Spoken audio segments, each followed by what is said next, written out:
Hi there, my name is Erin and I am a member of the Brookside Kids Ministry team, and welcome to today's reset. If you're anything like me, you might have been able to relate to some of these thoughts I've been having lately. And they are, I quit, I can't, I give up. I mean, we're all working from home. Maybe some of us are homeschooling our children. And just trying to keep life as normal as possible during a pandemic. No big deal, right? Well, this season has me challenged mentally, emotionally, and spiritually, to say the least. And just as I start to feel myself spiraling out of control with these negative thoughts, God steps in and seems to know exactly what I need to hear and when I need to hear it. Recently, that came about when I was helping to prep for our May curriculum for kids ministry, and discovered that our theme verse for the month happened to be Galatians 6:9, which reads, "Do not grow weary in doing good, for in due time you will reap a harvest if we do not give up." Do not give up. I mean, this verse is so incredibly fitting, especially in this unique season. And when everything seems to be so difficult and I don't even know which way is up most days, all I want to do is throw in the towel and just find the nearest easy button. If I could just go find it and push it, I feel like things would be okay. But then God reminds us not to give up. And when I hear about this verse, it makes me think of my children and the example that I set before them as their parent. You might have heard the saying that the days are long, but the seasons are short. And while these days are incredibly long, I mean, can I get an amen? The season that I have them living under our roof is just such a short amount of time. And it will be impactful in either a negative or a positive way.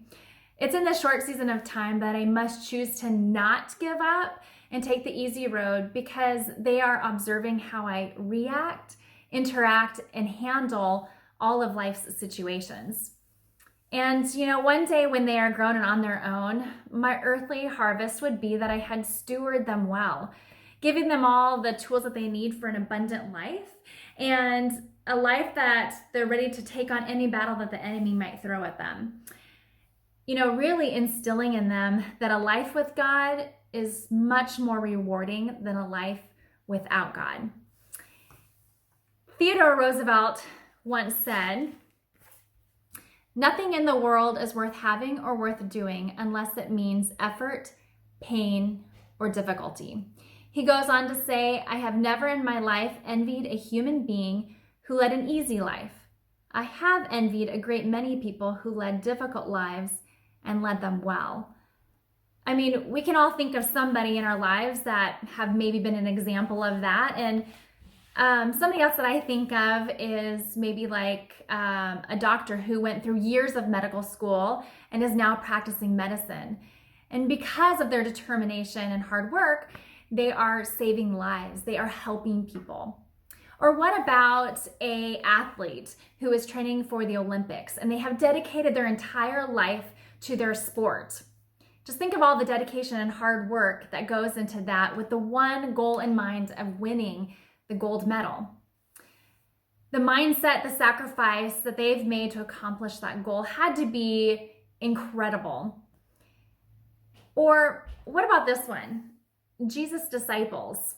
He came to them and gave them the Great Commission and said, "Go and spread the gospel to the entire world." And as the disciples, don't you think they're probably like, "This is impossible and it's going to cost me my life"? But they didn't give up. And because of that, I'm so thankful and so glad that they didn't, because we have had the opportunity to hear the gospel and to know that our harvest is waiting for us in the kingdom of heaven. And that's God's promise to us. Let's take this time in our life that has caused us pause and to slow down, take those "I can't" thoughts captive, and choose to not give up. Well, that's all that I have for you guys today. Have a blessed day, and we will see you guys at the next reset. Oh, hey, I'm back. just so you can feel a little bit better about what may be going on in your house, this is what was going on while I was recording my reset.